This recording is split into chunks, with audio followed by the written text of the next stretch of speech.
உலக ஒருமைப்பாட்டு உறவினரே அனைவருக்கும் வணக்கம்.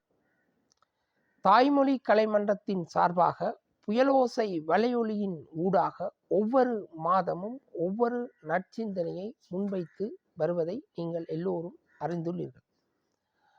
அந்த வகையில் 72வது மாத சிந்தனையாக பியூட்டி அண்ட் கிரேசி என்ற தலைப்பில் சில சிந்தனை கருத்துக்களை உங்களோடு பகிர்ந்து கொள்ள போகின்றேன். அதாவது அழகு, கருணை என்ற தலைப்பில் தற்கால சமூக வாழ்க்கைக்கு ஏற்ற வகையிலே பொய்யாமொழி புலவருடைய ஒரு குரட்பாவையும் வைத்து நாம் நோக்க இருக்கின்றோம். அழகு, அதாவது பியூட்டி, கருணை, கிரேஸ், இந்த இரண்டுக்கும் இடையிலான வேறுபாட்டை நாம் விளங்கிக் கொள்ள வேண்டும். இன்றைய உலகிலே மக்கள் படிப்பு, பதவி, பட்டம், அந்தஸ்து, பேர், புகழ், செல்வாக்கு, ஆடம்பரமான வாழ்க்கை, பகட்டுத்தனமான வாழ்க்கை, இடாம்பிகமான வாழ்க்கை என்ற அடிப்படையிலே பலவற்றுக்கு ஓடித் திரிகின்றார். அதாவது ஒருவர் தினமும் உடற்பயிற்சி செய்து தன்னுடைய உடலை கட்டுடலாக மாற்றுகின்றார். சிலர் தினமும் ஏதோ ஒரு வகையிலே ஒரு பொருளாதார ரீதியாக வியாபாரம் செய்து தங்களுடைய பொருளாதாரத்தை மேன்மைப்படுத்திக் கொள்கின்றார்கள். நாம் உடல் ரீதியாக பலப்படுவதென்பது எல்லோரும் விரும்பத்தக்க வகையில் விடயம்தான். பொருளாதார ரீதியாக பலப்படுவது என்பதும் எல்லோரும் விரும்பத்தக்க விடயம்தான்.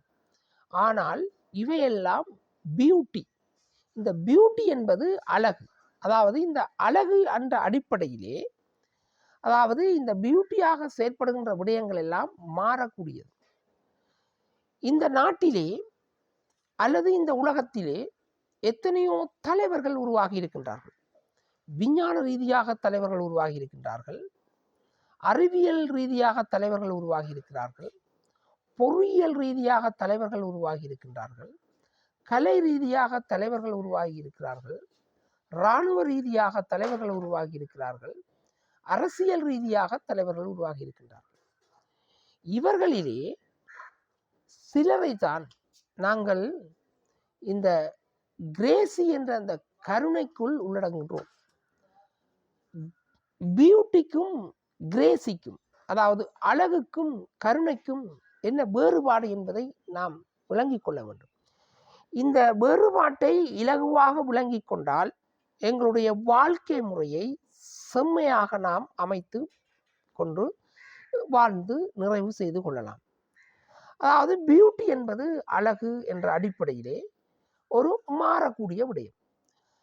இந்த நாட்டில் ஒரு ஜனாதிபதியோ அல்லது ஒரு அமைச்சரோ அல்லது ஒரு மாகாணத்திற்கு இருக்கின்ற ஆளுநரோ அல்லது மாகாண கல்வி அமைச்சரோ அல்லது உள்ளூராட்சி அடிப்படையில் இருக்கின்ற ஒரு உறுப்பினரோ மாநகர சபை அடிப்படையில் இருக்கின்ற உறுப்பினரோ அவர்கள் பியூட்டியை உட்பட்டவர்கள், பியூட்டிக்கு உட்பட்டவர்கள். ஏனென்று சொன்னால் அது மாறக்கூடியது. ஆகவே அவர்கள் இந்த வாழ்க்கையிலே ஆத்ம திருப்தியை பெற்றிருப்பார்கள் என்றால் கேள்விக்குறியாக இருக்கின்றது. ஆனால் இந்த மாறக்கூடிய இந்த அழகு என்று சொல்லப்படுகின்ற அந்த விடயத்துக்கு அப்பால், அதாவது பியூட்டி என்று சொல்லப்படுகின்ற அந்த விடயத்துக்கு அப்பால் கிரேசி என்றதை நாங்கள் பெற்றுக்கொள்ள வேண்டும். கருணை. கருணை என்றால் என்ன? மாறாதது. நாம் எங்களுடைய மன ரீதியான சிந்தனையை தெளிவுபடுத்தி கொண்டு நாம் எங்களை நடை, உடை, பாவனை அடிப்படையிலே எம்மை நாம் ஏற்றுக்கொள்ள வேண்டும். நாம் நாமாக இருக்கின்றோம் என்பதை உணர்ந்து கொள்ள வேண்டும். அவ்வாறு உணர்ந்து கொண்டால் இந்த கிரேசி என்று சொல்லப்படுகின்ற வாழ்க்கையினுடைய எங்களுடைய தத்துவம் நிலை பெறும். ஆகவே பியூட்டி என்பது அழகாக இருந்தாலும் அந்த அழகோடு சேர்ந்த வாழ்க்கை முறை, முன்னர் குறிப்பிட்டது போல உடல் கட்டமைப்பு ரீதியான அழகு, பதவி ரீதியான அழகு, ஒரு வதிவிட ரீதியான அழகு, இதெல்லாம் ஒரு அழகு சம்பந்தப்பட்ட ஒரு பியூட்டியோடு சம்பந்தப்பட்ட விடயம். அதற்கு அப்பாற்பட்ட இந்த உடல் ரீதிக்கு அப்பாற்பட்டு உள்ள ரீதியாக செயற்படுகின்ற உள்ள ரீதியாக அதாவது உள ரீதியாக இருக்கின்ற கிரேசி என்று சொல்லப்படுகின்ற கருணையிலே நாம் எங்களை ஏற்றுக்கொண்டு எமது சிந்தனையிலே தெளிவாக இருக்க வேண்டும். எம்மை நாம் ஆட்சி செய்ய வேண்டும். எமது மனத்தை நாம் கட்டுப்படுத்த வேண்டும். இன்னும் ஒருவரை பார்த்து அவரை போன்றோம் அல்லது இன்னும் ஒரு பொருளை பார்த்து அந்த பொருளை வாங்க வேண்டும் என்ற அடிப்படையிலோ எமது மனம் தாமரை இலையின் மேல் தண்ணீர் போல் ஒட்டியும் ஒட்டாமலும் இருக்கக்கூடாது. அதாவது ஒரு முடிவை எடுத்தால் அது நிரந்தரமான ஒரு முடிவாக இருக்க வேண்டும். அப்போ கிரேசி என்று சொல்லப்படுகிற அந்த கருணையின் அடிப்படையிலே நாம் வாழ்கின்ற போது இந்த அடிப்படையிலே நாம் எமது ஒரு தீர்க்கமான வாழ்க்கை முறையை அமைத்துக் கொள்ளலாம். இதற்கு மேலும் ஒரு சின்ன ஒரு உதாரணத்தை சொல்லுகின்றேன். அதாவது கவர்ச்சி என்று சொல்லுவோம், செடக்ஷன் என்று சொல்லுவோம். அதாவது ஆங்கிலத்தில் அதை செடக்ஷன் என்று சொல்லலாம். கவர்ச்சி, நாம் ஒரு பொருளை பார்க்கின்றோம் என்றால் அதிலே முதலாவது என்ன இருக்கும் என்று சொன்னால் கவர்ச்சி. அப்போ அந்த கவர்ச்சியின் பால் எங்களுக்கு ஒரு ஈர்ப்பு ஏற்படும். அந்த ஈர்ப்பை தான் நாங்கள் சொல்லுவோம் ஆசை. அந்த ஆசையை ஆங்கிலத்தில் சொல்வார்கள் டெம்டேஷன். அப்போ செடக்ஷன் என்று சொல்லப்படுகின்ற அந்த கவர்ச்சி இருக்கின்ற போது ஒரு பொருளிலோ அல்லது ஒரு நபரிலோ அந்த செடக்ஷன் என்று சொல்லப்படுகின்ற அந்த கவர்ச்சி இருக்கின்ற போது அடுத்ததாக அந்த பொருளை பார்க்கின்றவருக்கு டெம்டேஷன் என்று சொல்லப்படுகின்ற அந்த ஆசை ஏற்படும். அப்போ அந்த டெம்டேஷன் என்று சொல்லப்படுகின்ற அந்த ஆசை ஏற்படுகின்ற போது மூன்றாவதாக அங்கே என்ன செய்வார்டா, அங்கே பொய்யான போலியான நட்பு என்று சொல்லப்படுகின்ற டெசிடேஷன் என்ற ஒரு போலியான நட்பு ஏற்படுகிறது. அதாவது டெசிப்ஷன் என்று சொல்லிக் கொள்ளாத டெசிப்ஷன் என்ற அந்த அடிப்படையிலே போலியான ஒரு நட்பு ஏற்படுகின்றது. ஆகவே கவர்ச்சி, ஆசை, போலியான அல்லது பொய்யான நட்பு, செடக்ஷன், டெம்டேஷன், டெசிப்ஷன் என்ற அடிப்படையில் இவை ஏற்படுகின்றது. அப்போ இவற்றை தவிர்ப்பதற்கு நாம் ஒரு பொருளை பார்க்கின்ற போது அந்த பொருள் கவர்ச்சியாக இருக்கும், தொடர்ந்து அதிலே ஒரு ஆசை ஏற்படும், அடுத்ததாக தொடர்ந்து அதிலே ஒரு பொய்யான போலியான ஒரு நட்பு ஏற்படும், அதாவது டெசிப்ஷன் ஏற்படும். இந்த டெசிப்ஷன் ஊடாக நாம் என்ன செய்கின்றோம் என்றால் அதில் ஈடுபட்டு அதை அடையாத பட்சத்திலே அந்த போலியான நட்பு என்று வெளிவரும் பட்சத்திலே போதைப் பொருளுக்கு அடிமையாகின்றோம், தற்கொலைக்கு அடிமையாகின்றோம். எங்கள் சார்பாக இருக்கின்றவர்களை தற்கொலை செய்துவிட்டு எங்களுடைய வாழ்க்கையை நாங்கள் செம்மையாக அமைக்கலாம் என்று நாங்கள் நினைத்து கொண்டிருக்கிறோம். யாழ்ப்பாணத்தில் அண்மையில் நடந்த ஒரு கல்வியலாளருடைய கொலையும் கூட அவ்வாறான இந்த 3 கட்டத்தின் அடிப்படையில் தான் நிகழ்ந்திருக்கின்றது. அங்கே இளம் பருவத்தினருக்கிடையே போதைப் பொருளுடைய பாவனையும் இந்த 3 விடயங்களும் இருந்திருக்கின்றது. அதாவது கவர்ச்சி என்று சொல்லப்படுகிற அந்த செடக்ஷனும், ஆசை என்று சொல்லப்படுகிற அந்த டெம்டேஷனும், பொய்யான நட்பு என்று சொல்லப்படுகின்ற டிசப்சக்ஷனும் அங்கே இருக்கின்றது. இந்த 3 விடயமும் இருக்கின்ற வேளையிலே அவர்கள் ஒரு ஒரு போலியான விடயத்தை நோக்கி பயணிக்கின்றார்கள். போலியான விடயத்தை நோக்கி பயணிக்க அவர்கள் மனக்கட்டுப்பாட்டை இழக்கின்றார்கள், சுய கட்டுப்பாட்டை இழக்கின்றார்கள், சுய கௌரவத்தை இழக்கின்றார்கள், நிம்மதியை தேடி போதைப் பொருளை பாவித்து அந்த உலகத்துக்குள்ளே மிதந்து செல்கின்றார்கள். இதை அரிஸ்டோட்டில் ஒரு வகையிலே கூறுவார்கள், இந்த சினிமாவை பார்த்து நாம் அதனுடைய கட்டத்திற்கு போவதை இல்லாத உலகத்துக்கு எம்மை அழைத்து சென்று அங்கே விடுவது. அப்போ அந்த அடிப்படையிலே பியூட்டி என்ற அடிப்படையிலே நாம் எமது வாழ்க்கையை அமைத்து கொள்ளாமல் கிரேசி என்ற அடிப்படையிலே எமது வாழ்க்கையை அமைத்து, அதாவது கவர்ச்சி, ஆசை, போலியான நட்பு என்று குறிப்பிடப்படுகின்ற செடக்ஷன், டெம்டேஷன்,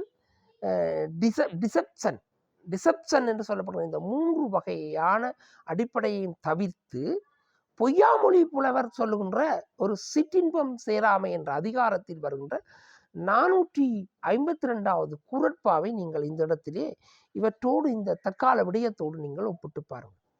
நிலத்து இயல்பால் நீர் திரிந்து அற்றாகும்.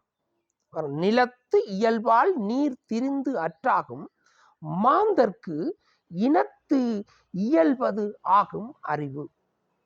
நிலத்து இயல்பால் நீர் திரிந்து அற்றாகும், மாந்தர்க்கு இனத்து இயல்பது ஆகும் அறிவு. இந்த குறட்பாவினுடைய பொருள், நேரடி பொருளை பாருங்கள். மழை பூமியிலே அல்லது நிலத்திலே விழுவதால் மண்ணின் இயல்பாக மாறிவிடும். உதாரணமாக செம்மண்ணில் மழை நீர் விழுகின்ற போது அந்த மழை நீரானது செம்மையான தன்மையுடைய நீராக, செந்நிறத்தை உடைய நீராக மாறிவிடும். அவ்வாறே நல்ல குணத்தை உடையவர்கள், நல்ல குலத்தை உடையவர்கள், நல்ல பண்பை உடையவர்கள், நல்ல அறிவை உடையவர்கள், நல்ல ஞானத்தை உடையவர்கள், நல்ல முனிவத்தன்மை உடையவர்கள், நல்ல மனித இயல்பை உடையவர்கள், நல்ல அறிஞர்கள், இவர்கள் எல்லோரும் கூடாத அற்பருடன், கீழ்த்தரமான அற்பருடன் சேர்தலால் கெட்டு போவார்கள். இதுதான் இந்த குறட்பாவினுடைய கருத்து. அதாவது இந்த குறட்பாவினுடைய கருத்தை சுருக்கமாக பாருங்கள். மழை நீரானது பூமியிலே விழுகின்ற போது அது எவ்வாறு பூமியினுடைய இயல்பை, அந்த நீரினுடைய இயல்பை பெற்றுக்கொள்கின்றதோ அவ்வாறே நல்ல ஆற்றல், அறிவு, ஆளுமை உடையவர்கள் அவர்கள் சேர்கின்றவர்கள் அற்பர்களோடு சேர்கின்ற போது அவர்களும் கெட்டு போவார்கள் என்பதுதான் இந்த குறட்பா. இந்த குறட்பாவினுடைய கண்ணோட்டத்தை பாருங்கள். இந்த வானத்திலே இருந்து இருக்கின்ற அந்த பேல், அதாவது பேல் என்று சொல்லப்படுகின்றது மழை நீர்.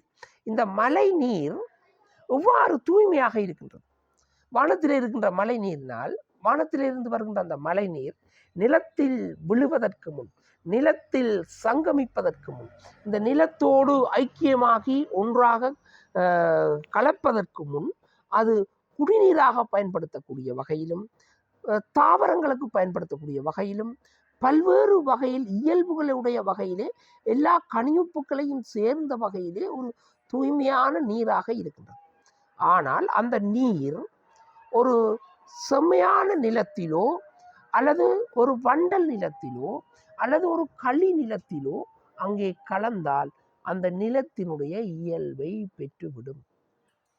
இந்த அடிப்படையில் தான் இவர் இந்த உவமை ஒப்பீட்டு அடிப்படையிலே இங்க கருத்தை கூறியிருக்கின்றார் பொய்யாமொழி புலவர். அதாவது ஒரு கற்ற நல்ல குணத்தை உடையவர்கள் கீழ் நிலையிலே இருக்கின்ற அற்பர்களுடன் சேர்ந்தால் அவர்களும் என்ன செய்து விடுவார்கள் என்று சொன்னால் இந்த உயர்ந்த நிலையில இருக்கின்ற இயல்பை விட்டு மாறிவிடுவார்கள். பாருங்க, மழை நீரானது தன் உயர்ந்த நிலையிலிருந்து இயல்பை மாறிவிடுகின்றது. அவ்வாறுதான் மழை நீர் போல உயர்ந்த நிலையிலே இருக்கின்றவர்கள் இந்த ஒரு ஒன்றுக்கும் உதவாத ஒரு தரிசு நிலமாக இருக்கின்ற ஒரு செம்மண்ணை உடைய அந்த நிலத்திலே, அதாவது அறிவில்லாத அற்பர்களோடு நல்லவர்கள் சேர்ந்தால் அவர்களும் அற்பர்களாகி விடுவார்கள் என்ற கருத்தை தான் இதே அடிப்படையில் இன்று பாருங்கள், நல்ல ஒரு தீர்க்க தரிசனமான சமூக அக்கறையுள்ள மக்கள் நலன் கொண்டு மக்களுக்காக அரசியல் செய்கின்ற சிந்தனையாளர்கள் சில அற்ப சொற்பங்களுக்காக வேண்டி முற்போக்கு, இடதுசாரி, வலதுசாரி, மக்களாட்சி, கம்யூனிசம், பொது உடைமை, சோசலிசம் என்று கோட்பாடுகளை பேசி கொண்டிருக்கின்ற அந்த ஒரு செம்மண்ணை போன்ற அந்த நிலத்திலே மலை துளியை போன்று, அந்த மழை நீரை போன்ற நல்ல அறிஞர்கள் அங்கே சென்று அவர்கள் அந்த அற்பர்களோடு இணைந்து அவர்களும் அற்பர்களாகி இன்று மக்களை பழிவாங்கி கொண்டிருக்கின்றார்கள். சாதாரண மக்களை அழித்து கொண்டிருக்கின்றார்கள். சாதாரண மக்களுடைய அறிவை சிந்திக்க விடாமல் இருக்கின்றார்கள். மக்களை நீங்கள் சிந்திக்க வேண்டும். இந்த முதலாளித்துவ ஆட்சியாக இருக்கட்டும், இடதுசாரித்துவ ஆட்சியாக இருக்கட்டும், எந்த ஆட்சியாக இருக்கட்டும், வலதுசாரியாக இருக்கட்டும், இடதுசாரியாக இருக்கட்டும், நாம் ஒன்றை தீர்மானித்துக் கொள்ள வேண்டும். மக்கள் ஆட்சி, உங்களுடைய கருத்து அடிப்படையிலே இங்கே ஒரு யதார்த்தமான நிலை இருக்கின்றதா என்று சிந்தித்துப்பார். இலங்கையிலே தற்பொழுது ஆட்சி செய்து கொண்டிருக்கின்றவர்கள் ஆட்சிக்கு வருவதற்கு முன் எவ்வாறு சொன்னார்கள்? மக்களுடைய போக்குவரத்தை போல் தாங்களும் ஒரு பொது போக்குவரத்தையும், மக்களுடைய வாழ்க்கையை போல் தாங்களும் ஒரு எளிமையான வாழ்க்கையை, அந்தந்த பிரதேசத்தினுடைய அபிவிருத்தி அந்தந்த பிரதேச தலைவர்களாலே கட்டமைக்கப்பட வேண்டும் என்றும், அந்தந்த பிரதேசத்துக்குரிய ஒழுங்கமைப்பு பாதுகாக்கப்பட வேண்டும் என்று கூறியவர்கள் இன்று என்ன செய்கின்றார்கள்? தாம்பிகமாக ஆடம்பரமான வாழ்க்கை முறையை அமைத்துக் கொண்டிருக்கின்றார்கள். அவ்வாறுதான் தமிழ் மக்களுடைய தேசியம் பற்றி கதைத்தவர்கள் என்ன செய்கின்றார்கள்? அவர்கள் ஏதோ குறிப்பிட்ட அளவிலே விற்கின்ற சாராய கடை உரிமங்களுக்கு உரிமையாளர்களாகவும் எரிபொருள் நிலையத்துக்கு உரிமையாளர்களாகவும் தங்களுக்கு பொருளாதாரத்தை அதாவது பல்பொருள் வாணிகத்தினுடைய உரிமையாளர்களாகவும் தங்களுடைய பொருளாதாரத்தை கட்டமைத்து கொண்டு போலியாக சமூகத்தினுடைய இருப்பை ஒரு இனத்தினுடைய இருப்பை ஒரு மொழியினுடைய இருப்பை ஒரு அடையாளத்தை பாதுகாப்பதாக ஒரு போலியான வாழ்க்கை முறை வாழ்ந்து கொண்டிருக்கிறார்கள். அப்ப இந்த வாழ்க்கை முறையை எல்லாம் தவிர்த்து நாங்கள் பியூட்டி அண்ட் கிரேசி என்ற அந்த தலைப்புக்குள்ளே உட்படுகின்ற போது இங்கே இருக்கின்ற எல்லாரும் அதாவது ஆட்சியாளர்கள் முதல் அரசியல்வாதிகள் வரை அதிகாரிகள் முதல் எம் மீது அதிகாரம் செலுத்துகின்ற அரச ஊழியர்கள் மற்றும் அதிகாரிகள் காவல்துறையினர் போலீசார் மற்றும் இராணுவ படையினர் இவர்கள் எல்லாம் இந்த பியூட்டி என்று சொல்லப்படுகின்ற அடிப்படையிலே பதவியை அலங்கரித்து கொண்டு அழகு தந்து கொண்டிருக்கின்றார். இந்த கிரேசி என்று சொல்லப்படுகின்ற ஒரு தெளிவான மனரீதியான சிந்தனையை பெற்று இருக்கின்றார்களா, மாற முடியாத தன்மையை பெற்று கருணையை பெற்று இருக்கின்றார்களா என்றது இல்லை. ஆகவே இந்த அடிப்படையிலே நாம் ஒன்று விளங்கிக் கொள்ள வேண்டும். மக்கள் நாம் எமது சிந்தனை அடிப்படையிலே நாம் ஆரோக்கியமாக வாழ வேண்டும் என்றால் ஒவ்வொரு மனிதனும் இந்த உலகத்திலே ஏதோ ஒரு வகையிலே தனித்துவமானவன். அவன் விறகு வியாபாரியாக இருக்கட்டும், இறைச்சி கடை முதலாளியாக இருக்கட்டும், அல்லது வெங்காய வியாபாரியாக இருக்கட்டும், அல்லது ஜனாதிபதியாக இருக்கட்டும், அல்லது அமைச்சராக இருக்கட்டும், அல்லது ஆசிரியராக இருக்கட்டும், அல்லது சட்டத்திறனியாக இருக்கட்டும், அல்லது நீதிபதியாக இருக்கட்டும், அல்லது ஒரு துப்புரவு தொழிலாளியாக இருக்கட்டும், யாராக இருந்தாலும் எல்லோருக்கும் தனித்துவமான ஒரு திறமை உண்டு. இந்த திறமையின் அடிப்படை தான் என்னுடைய 8வது சிறுகதை தொகுதியாக நஞ்சு மாலை என்ற சிறுகதை தொகுதியிலே உள்ளடங்குகின்ற ஒற்றுமையே பலம் என்ற சிறுகதை இருக்கின்றது. அந்த கதையிலே இந்த கருத்துக்களை அதாவது ஒவ்வொரு விலங்குகளின் ஊடாக இந்த ஒவ்வொரு மனிதனுக்கும் ஒவ்வொரு சிறப்பு இயல்பு இருக்கின்றது என்பதை வெளிப்படுத்தி இருக்கின்றேன். அந்த நூலை நீங்கள் வாசித்து பாருங்கள். எதிர்வரும் காலங்களில் அதை வெளியீடு செய்ய இருக்கின்றேன். அதை வாசித்து பாருங்கள். அந்த வெளியீட்டிலே பங்கு பெற்றுங்கள். ஆகவே இந்த இயல்பின் அடிப்படையிலே நாம் உலகத்தை இன்று பொதுவாக ஒரு கார், மோட்டார் பைக், அதாவது மகிழுந்து, தொடருந்து, பேருந்து எல்லா வாகனங்களிலும் பயணிக்கின்ற போது நாம் எங்களுடைய வாழ்க்கையிலே ஆரோக்கியமான முறை ஒரு 5 கிலோமீட்டருக்குள்ளேயோ அல்லது 10 கிலோமீட்டருக்குள்ளேயோ எங்களுடைய வாழ்க்கை முறையை எளிமையாக அமைத்துக் கொள்ள வேண்டும். தூரத்தில் பயணிக்கின்ற தேவையின் பொருட்டு நாங்கள் ஆடம்பரமான வாகனத்தை பயன்படுத்தலாம். ஆனால் இன்று அவ்வாறு இல்லை.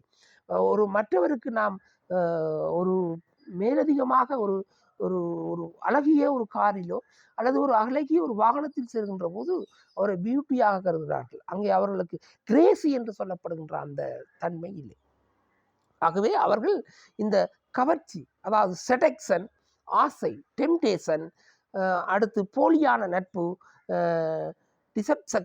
டிசப்ஷன் என்ற அந்த அடிப்படையிலே அவர்கள் அதற்குள்ளே உள்வாங்கப்பட்டு ஒரு மாயமான உலகத்துக்குள்ளே வாழ்ந்து கொண்டிருக்கின்றார்கள். ஆகவே இந்த மாய உலகிலிருந்து நாம் விடுதலை பெற வேண்டும் என்றால் நாம் பியூட்டி என்ற வாழ்க்கை முறையை தவிர்த்து கிரேசி என்ற வாழ்க்கை முறையின்படி வாழ்ந்து எங்களுடைய வாழ்க்கையிலே சிறப்பு பெற வேண்டும். அவ்வாறே சிற்றின்பம் சேராமை இந்த பொய்யாமொழி புலவர் கூறுகின்ற அந்த குரட்பாவினுடைய கருத்துக்களை ஆழ்ந்து அந்த பொய்யாமொழி புலவருடைய குரட்பாவினுடைய கருத்துக்களுக்குள்ளே ஆழ்கின்ற வழியிலே நாம் அதை தொடர்ச்சியாக ஒரு நாள் முழுவதல்ல அல்லது மாத கணக்கு இல்லை வருடக்கணக்கு முழுவதுமாக ஒரு குரட்பாவில் இருக்கின்ற அந்த 7 சொற்களையும் பெற்று கதைத்து கொண்டிருக்கலாம். அவ்வாறு நீங்கள் அதை ஒவ்வொருவரும் அந்த கட்டாயம் திருக்குறளை படியுங்கள். நீங்கள் பயணிக்கின்ற போது ஒரு சிறிய ஒரு திருக்குறள் புத்தகத்தை உங்களுடைய பைகளுக்குள்ளோ அல்லது உங்களோட சட்டை பொக்கெட்டுகளுக்குள்ளோ வைத்துக் கொள்வதாக உங்களுக்கு ஒரு மன அழுத்தம் ஏற்படுகின்ற போது, உங்களுக்கு ஒரு திடீரென்று ஒரு தாக்கம் ஏற்படுகின்ற போது, அல்லது உங்களுக்கு வாழ்க்கையில ஒரு விரக்தி நிலை ஏற்படுகின்ற போது உங்களை பதப்படுத்தி உங்களை சரியான வழிநிலைக்கு கொண்டு செல்கின்றது அந்த திருக்குறளின் அந்த புத்தகம், அந்த நண்பன் தான். ஆகவே அந்த நண்பனின் பால் நீங்கள் தீவிரமான ஈடுபாடு கொண்டால் பியூட்டி என்ற வாழ்க்கை முறை, அதாவது அழகு என்ற வாழ்க்கை முறையை தவிர்த்து கிரேசி என்று சொல்லப்படுகின்ற கருணை என்ற வாழ்க்கை முறையின்படி வாழ்ந்து, அதாவது கவர்ச்சி என்று சொல்லப்படுகின்ற செடக்ஷன், ஆசை என்று சொல்லப்படுகின்ற டெம்டேஷன், பொய்யான நட்பு என்று சொல்லப்படுகின்ற டிசப்ஷன் என்ற இந்த அடிப்படையில் 3 விடயங்களை தவிர்த்து வாழ்க்கையிலே சிறப்புடன் வாழ்ந்து வெற்றி பெறுவதற்கு இது பயன்பாடுடையதாக இருக்கும். தொடர்ச்சியாக புயலோசை வலையொலியினூடாக இந்த சிந்தனைகளை உங்களுக்கு முன்வைப்பதிலே யாம் அகமகிழ்வடைகின்றோம்.